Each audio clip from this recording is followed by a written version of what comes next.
Me llamo Ernesto Raúl Angulo. Nací en Pehuajó, provincia de Buenos Aires, Argentina, el 6 de agosto de 1955. Tengo hoy 69 años. Voy a hablar sobre algunos testimonios de mis experiencias en los años 70 y quizá también en los años 60. De lo que yo recuerdo, de lo que yo viví. Mis años de los 60 recuerdo cuando la época del nivel primario fueron años muy lindos. Recuerdo los recreos. En los recreos siempre me iba a la biblioteca. Siempre me gustó leer. Y aún hoy recuerdo el día que mataron a Kennedy, el 22 de noviembre de 1963. Yo tenía 8 años. Mi madre era maestra en el mismo colegio donde yo estaba en el nivel primario. Y cuando salíamos del colegio, un vecino nos dijo que habían matado a Kennedy. Me acuerdo ese día que fue imborrable. Eso marcó en mí quizá una vocación por la historia, por la política. Luego el secundario lo hice en el Colegio Nacional de Pehuajó. Me gradué de bachiller en 1973. Y en 1974 me fui a estudiar abogacía a la Universidad Nacional de La Plata, a la Facultad de Derecho de la Universidad Nacional de La Plata. Recuerdo la dictadura de la NUCE, recuerdo el nacimiento de la guerrilla, recuerdo la violencia que había, recuerdo la época del secuestro de Aramburu en 1970. Y fueron años marcados por una gran violencia política en mi país, Argentina. Y aprendí muchas cosas. Yo en ese momento tenía ideas izquierdistas. Me había leído Historia de la Revolución Rusa de León Trotsky, algunas obras de Mao, las obras del Che. Y me acuerdo que con una radio Siete Mares escuchaba los discursos de Fidel Castro que emitían desde La Habana. En ese momento decían Territorio Libre de América. Pero bueno, era una etapa romántica, fue una etapa linda. Odiaba a Perón. Como izquierdista odiaba a Perón. Qué estupidez fue esa. Pero bueno, son experiencias. Yo empecé a estudiar Derecho en La Plata en pleno auge revolucionario. Había estado el gobierno de Cámpora. Perón había llegado producto de la apertura que dio el proceso de reorganización nacional dirigido por la NUCE. La NUCE derroca a Onganía cuando claramente ve que un sector del ejército de Onganía estaba implicado seriamente en el secuestro del general Pedro Eugenio Aramburu. Ahí comenzó a desarrollarse un auge revolucionario, toda la juventud era de izquierda. A muchos de ellos jóvenes muy idealistas, muy preparados, que habían descubierto a Perón. Perón había sido derrocado en 1955, muchos de ellos no habían nacido o tenían 5 años. No conocieron el peronismo de lo que fue, pero lo tomaron como bandera de resistencia a lo que había.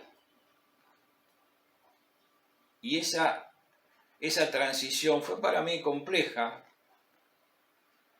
porque yo recuerdo el día que Perón echó a los montoneros de Plaza de Mayo, en junio creo de 1974, poco tiempo antes de morir. Y yo me acuerdo que se vivió un tema, una cuestión muy complicada. Todo el mundo militaba en algo de izquierda.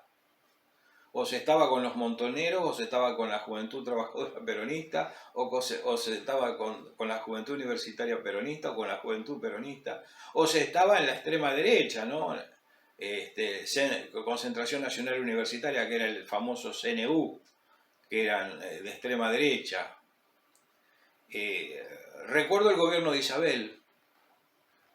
El gobierno de Isabel fue un gobierno heredado, obviamente, por la muerte de Perón. Fue un gobierno un gobierno de derecha, hegemonizado por el secretario de Perón, que era José López Rega. Perón tuvo un enfrentamiento muy grande con la juventud, con el sector llamado de la tendencia, que eran los montoneros. Muy duro, muy duro. Me recuerdo que estando Perón en España antes de venir, Galimberti, que era el creador el conductor de la juventud peronista acá en Argentina, habló de armar milicias populares. Y eso le aterrorizó a Perón. Porque Perón era un militar formado a la usanza prusiana. Entonces, todas esas ideas de milicia venían del castroguevarismo. El castroguevarismo fue una influencia funesta en América Latina, terrible, terrible. Fue un error de Estados Unidos no haber acabado con Cuba en 1962 en la crisis de los misiles. Fue un error. La Unión Soviética no hubiera hecho nada contra América Latina, no hubiera disparado esos misiles. Fue una jugada que hizo Nikita Khrushchev para que Estados Unidos retirara los misiles balísticos intercontinentales nucleares que tenía en Turquía y que apuntaban a Moscú. Entonces se negoció la retirada de los misiles nucleares que Cuba tenía, que la Unión Soviética tenía en Cuba.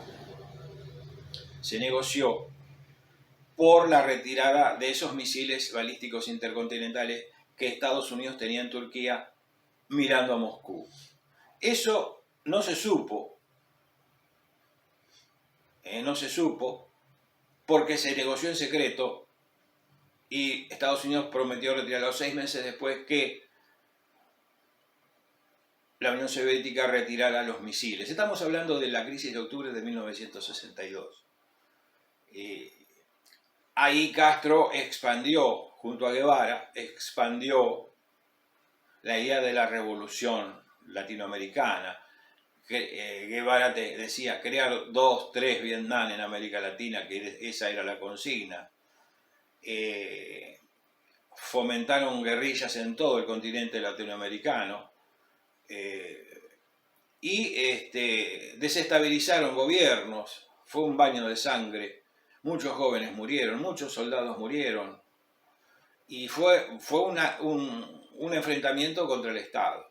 También en los años 70 había nacido el ERP, el Ejército Revolucionario del Pueblo, que era así un ejército marxista-leninista a la usanza de Trotsky. Su líder máximo era Mario Roberto Santucho, que había recibido formación política y militar en Cuba y en Checoslovaquia. Estamos hablando de la Checoslovaquia de la era de la Guerra Fría, que estaba bajo la órbita del comunismo. Entonces ahí Estados Unidos negocia con la Unión Soviética la retirada de los misiles. Y a cambio de respetar el régimen de Castro. La permanencia del régimen de Castro fue el germen de toda la violencia que hubo en América Latina y también en Argentina.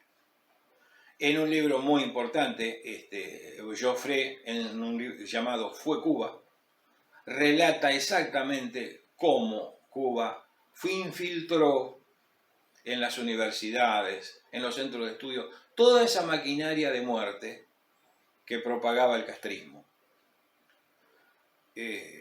Yo en ese momento tenía 20 años, en 1973, 25, y veía cómo la juventud se entusiasmaba con la guerra, con la clandestinidad.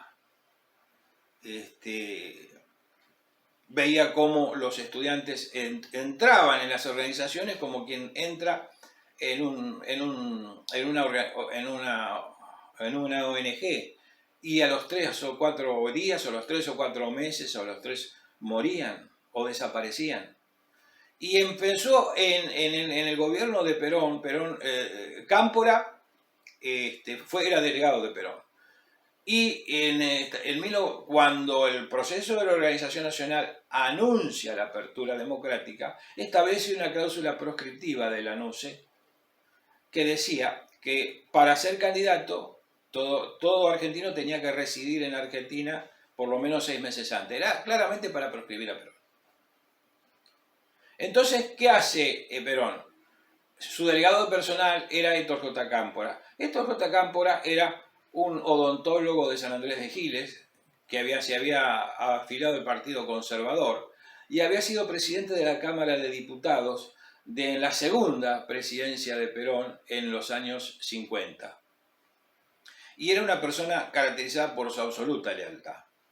Entonces, Perón, por esa cláusula proscriptiva, designa a Cámpora como delegado personal, como candidato a presidente, acompañado con el líder del Partido Conservador, Solano Lima.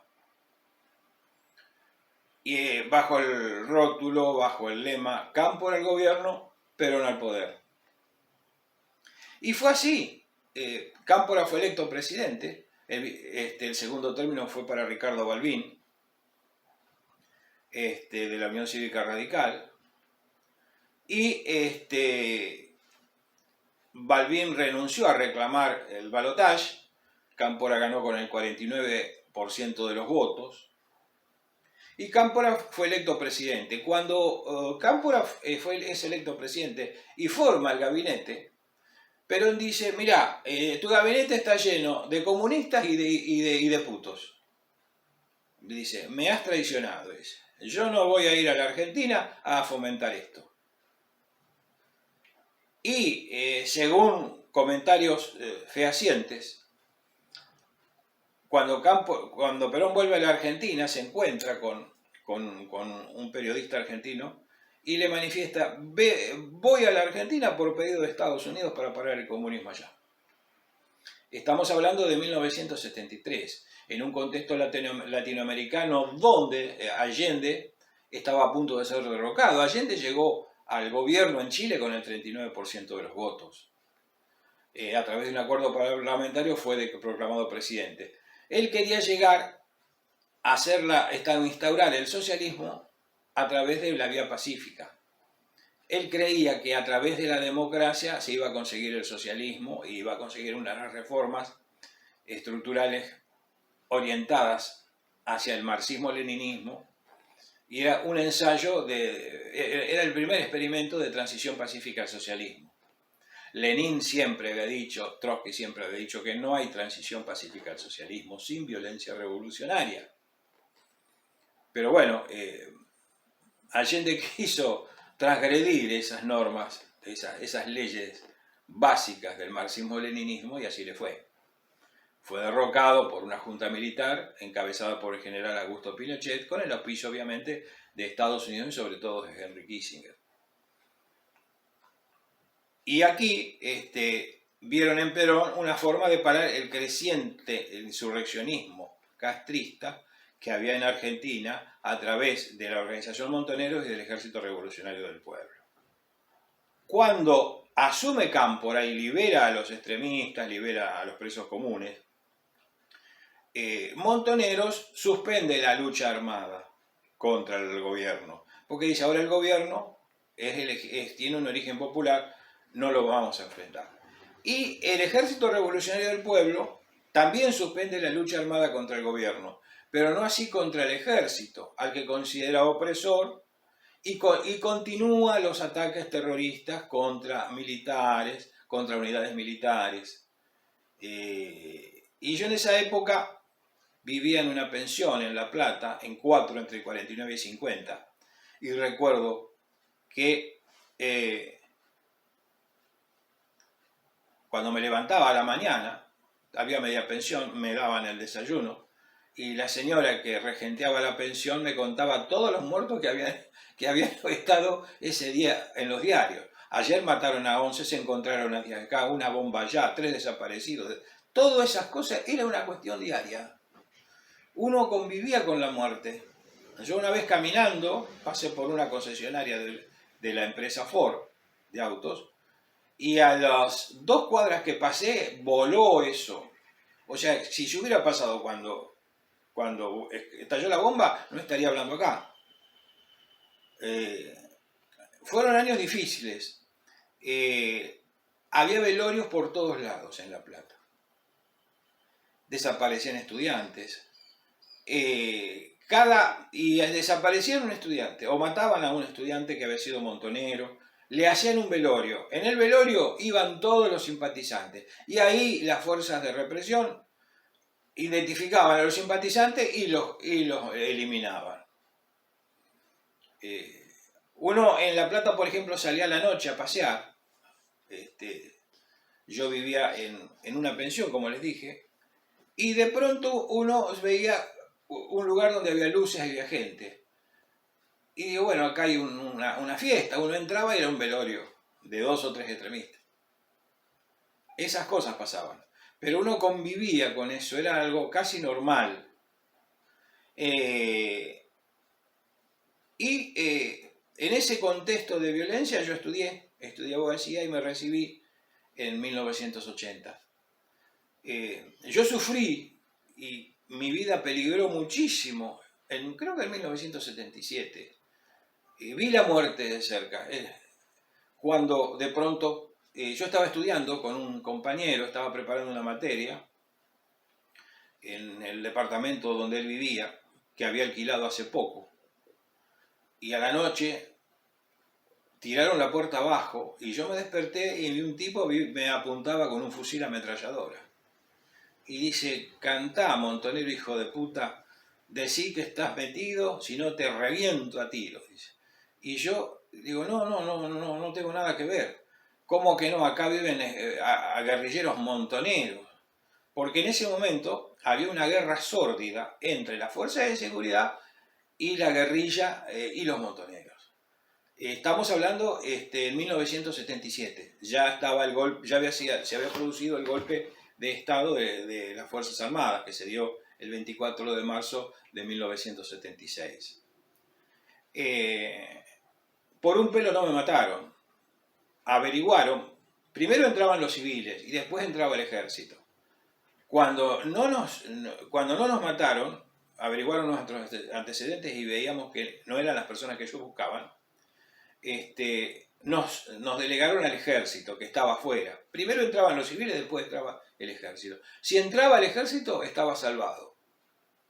¿Por qué? Porque ya el ejército, digamos, te identificaba, pero no te mataba. Esta gente no, si veía algún arma o algo, disparaba y te mataba. Es más, estaban totalmente con la cara descubierta. Pero estuvimos a un centímetro de ser eliminados. Ahora, el tema de la AAA. La AAA la crea Perón, no la crea López e Isabel. La crea Perón para acabar con toda la juventud, la helada izquierda del peronismo, para exterminarla,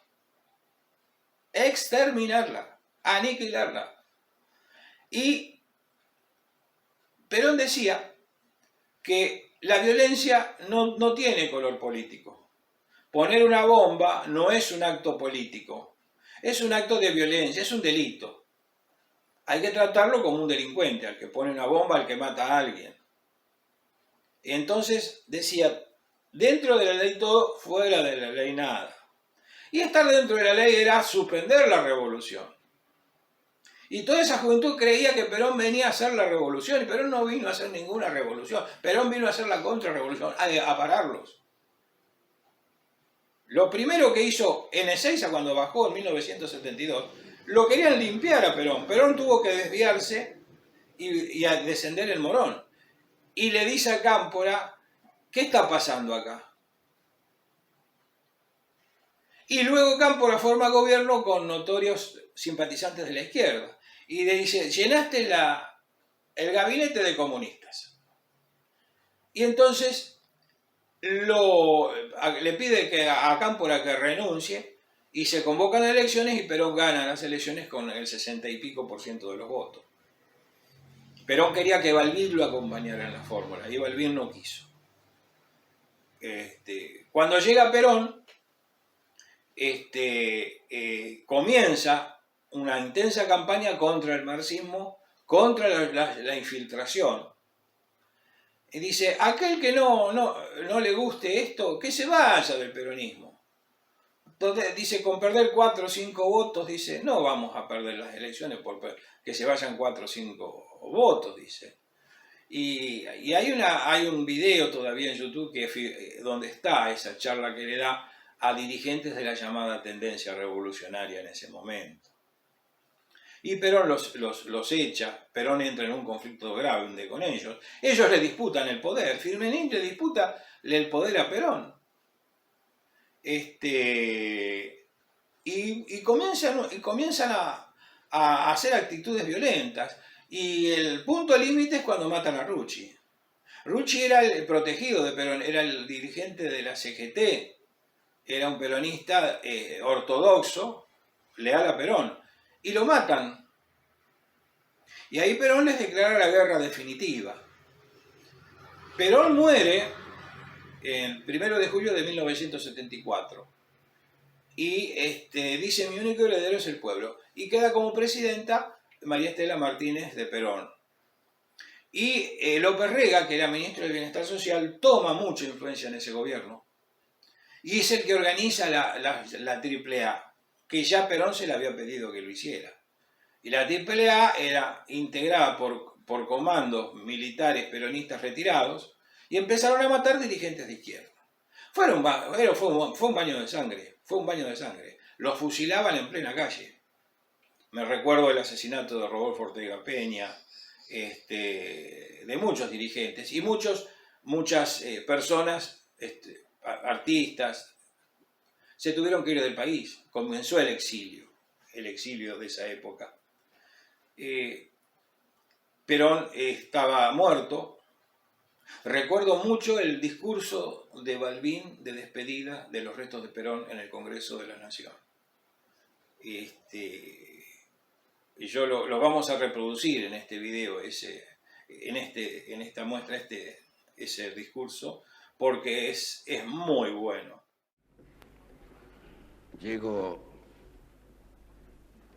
a este importante y trascendente lugar trayendo la palabra de la Unión Cívica Radical y la representación de los partidos políticos que en estos tiempos conjugaron un importante esfuerzo al servicio de la unidad nacional, del esfuerzo de recuperar las instituciones argentinas y que en estos últimos días definieron con fuerza y con vigor su decisión de mantener el sistema institucional de los argentinos. En nombre de todo ello, vengo a despedir los restos del señor presidente de la República de los Argentinos, que también con su presencia puso el sello a esta ambición nacional del encuentro definitivo en una conciencia nueva que nos pusiera a todos en la tarea desinteresada de servir la causa común de los argentinos. No sería leal si no dijera también que vengo en nombre de mis viejas luchas, que por haber sido claras, sinceras y evidentes, permitieron en estos últimos tiempos la comprensión final, y por haber sido leal en la causa de la vieja lucha, fui recibido con confianza en la escena oficial que presidía el presidente muerto. Ahí nace una relación nueva, inesperada, pero para mí fundamental, porque fue posible ahí comprender él su lucha, nosotros nuestra lucha, y a través del tiempo y de las distancias andadas, conjugar los verbos comunes de la comprensión de los argentinos. Pero guardé yo en lo íntimo de mi ser un secreto que tengo la obligación de exhibirlo frente al muerto. Ese diálogo amable que me honró me permitió saber que él sabía que venía a morir a la Argentina, y antes de hacerlo me dijo: quiero dejar por sobre todo el pasado este nuevo símbolo integral de decir definitivamente para los tiempos que vienen que quedaron atrás las divergencias, para comprender el mensaje nuevo de la paz de los argentinos, del encuentro en las realizaciones, de la convivencia en la discrepancia útil, pero todos enarbolando con fuerza y con vigor el sentido profundo de una Argentina postergada. Por sobre los matices distintos de las comprensiones, tenemos todos hoy aquí en este recinto, que tiene el acento profundo de los grandes compromisos, decirle al país que sufre, al pueblo que ha llenado las calles de esta ciudad sin distinción de banderías, cada uno saludando al muerto de acuerdo a sus íntimos convencimientos, los que lo siguieron siempre con dolor, los que lo habían combatido con comprensión, pero todo el país recogiendo su último mensaje: he venido a morir en la Argentina, pero a dejar para los tiempos el signo de la paz de los argentinos. Frente a los grandes muertos,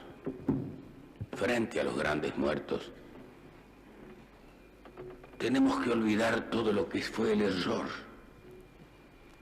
todo cuanto en otras épocas pudo ponernos en las divergencias y en las distancias. Pero cuando están los argentinos frente a un muerto ilustre, tiene que estar alejada la hipocresía y la especulación para decir en profundidad lo que sentimos y lo que queremos. Los grandes muertos dejan siempre el mensaje. Y habrán de disculparme que en esta instancia de la historia de los argentinos, precisamente en estos días de julio, hace 41 años, el país enterraba a otro gran presidente, el doctor Hipólito Yrigoyen. Lo acompañó su pueblo con fuerza y con vigor, pero las importantes divergencias de entonces colocaron al país en largas y tremendas discrepancias, y como un símbolo de la historia, como un ejemplo de los tiempos, como una lección para el futuro, a los 41 años, el país entierra a otro gran presidente. Pero la fuerza de la República, la comprensión del país, pone una escena distinta, todos sumados, acompañándolo, y todos sumados en el esfuerzo común de salvar para todos los tiempos la paz de los argentinos. Este viejo adversario despide a un amigo. Y ahora, frente a los compromisos que tienen que contraerse para el futuro, porque quería el futuro, porque vino a morir para el futuro, yo le digo, señora Presidente de la República, los partidos políticos argentinos estarán a su lado en nombre de su esposo muerto para servir la permanencia de las instituciones argentinas que usted simboliza en esta hora.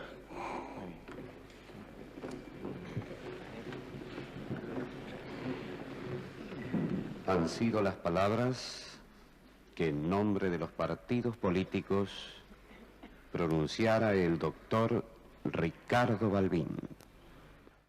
Cuando dice, este viejo adversario despide a un amigo.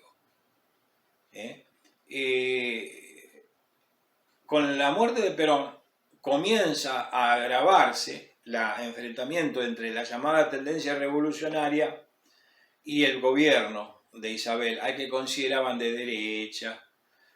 Bajo el gobierno de Isabel asume Celestino Rodrigo, reemplazando a José Bergelbar. Gelbar fue ministro de Economía de Perón, que fue miembro del Partido Comunista en su momento. Y Argentina tenía un dólar atrasadísimo. ¿Qué hace Celestino Rodrigo? Lo sincera. Ese sinceramiento del dólar originó una inflación impresionante y las organizaciones obreras empiezan paros, movilizaciones.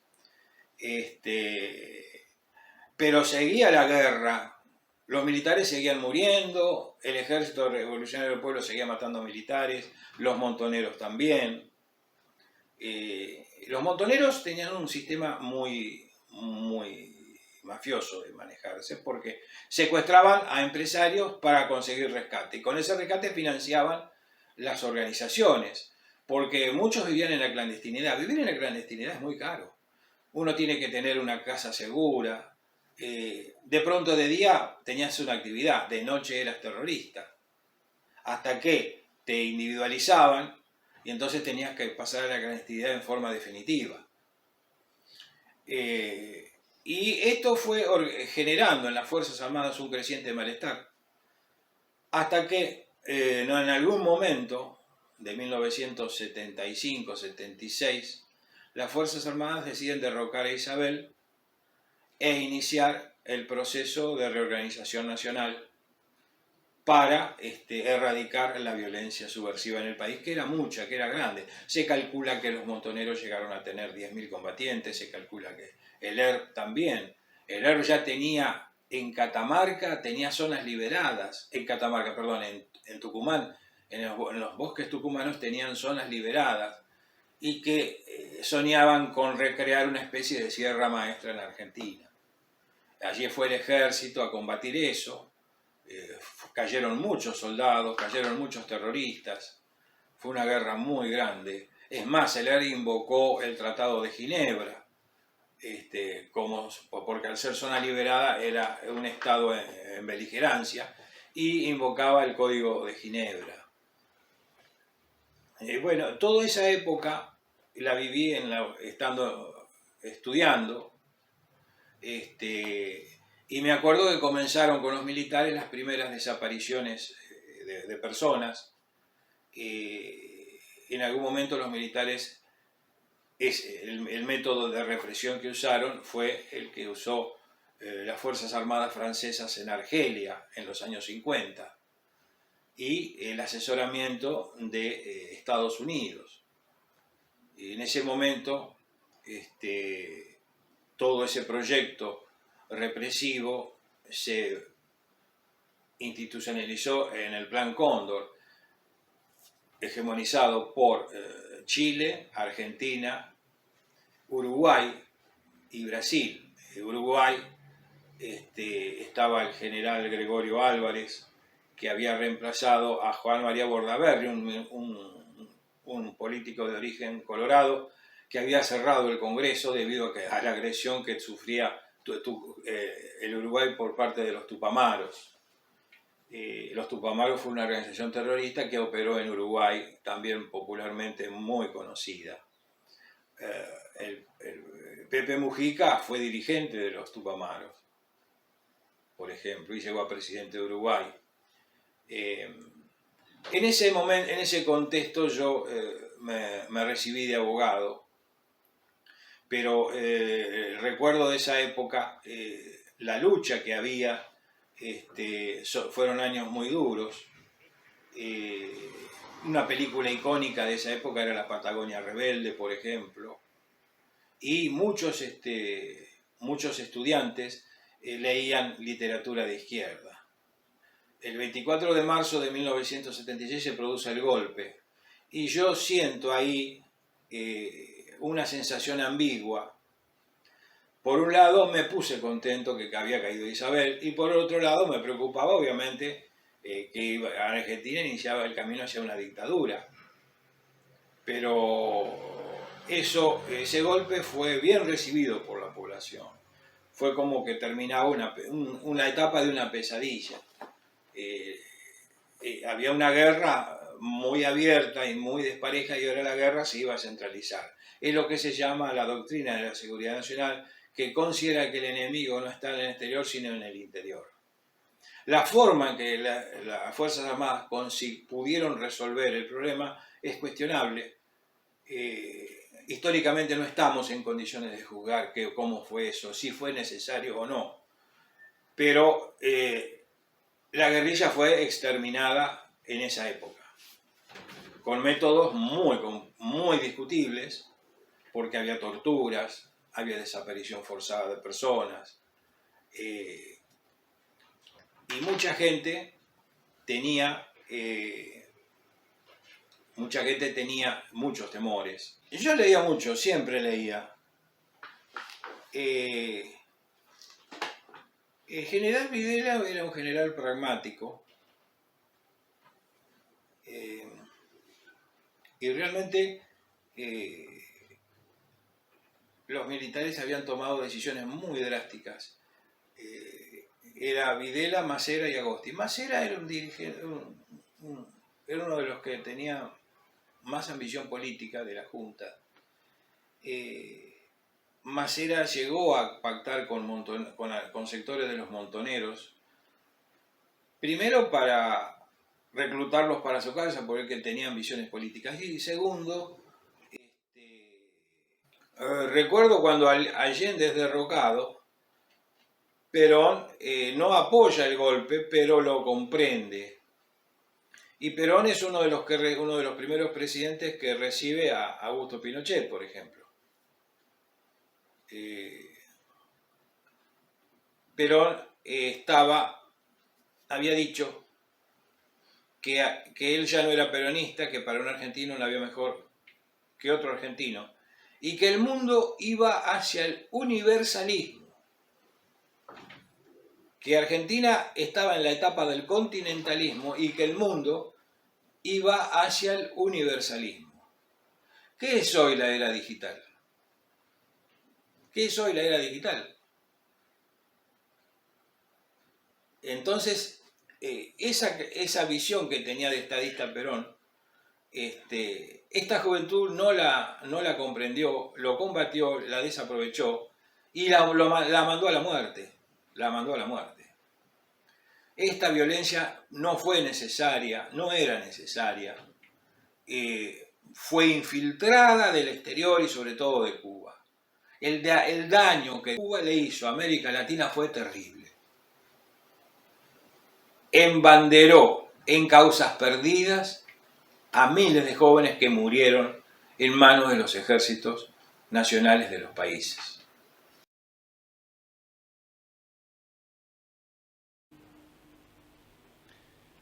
No he venido a defenderme. Nadie tiene que defenderse por haber ganado una guerra justa. Y la guerra contra el terrorismo subversivo fue una guerra justa.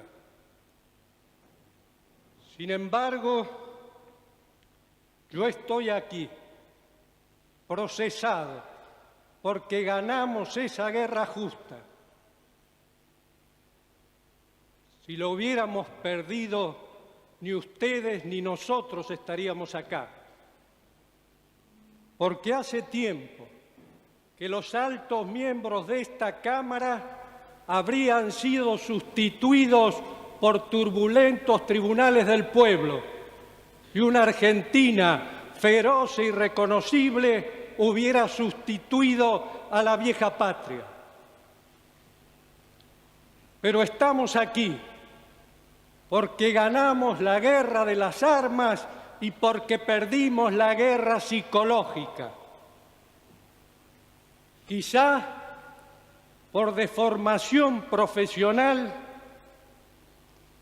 estábamos convencidos que estábamos defendiendo a la nación y estábamos convencidos, y así lo sentíamos, de que nuestros compatriotas no solo nos apoyaban, más aún nos incitaban a vencer porque ese era el triunfo de todos.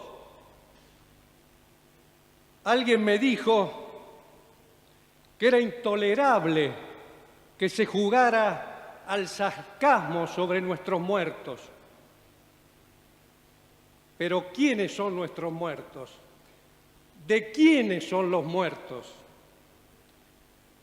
Terminado el fragor de la guerra, todos los muertos son de todos y nadie tiene el derecho de hablar de ellos, de ninguno de ellos, sin el respeto que debe inspirarle a todo hombre moral y civilizado la dignidad intrínseca de la muerte, aunque más no sea porque cada muerto es un testimonio tangible de la eternidad. Pero si no ha habido serenidad para hablar de nuestros muertos, ¿quién sería tan candoroso de esperar un proceso objetivo para juzgar a los que están vivos? ¿Quién sería tan candoroso de esperar un proceso objetivo en medio de esta presión social? ¿Quién sería tan candoroso de suponer que se está buscando la verdad cuando mis acusadores son aquellos a quienes vencimos en la guerra de las armas? Aquí estamos protagonizando todos algo que es casi una travesura histórica. Los vencedores son acusados por los vencidos. Y yo me pregunto, ¿en qué bando estaban mis acusadores? ¿En qué bando estaban mis juzgadores? ¿Quiénes son o qué fueron aquellos que hoy tienen mi vida en sus manos? ¿Eran terroristas? ¿Estaban deseando que ganaran los represores? ¿Eran indiferentes y les daba lo mismo la victoria de unos o de otros?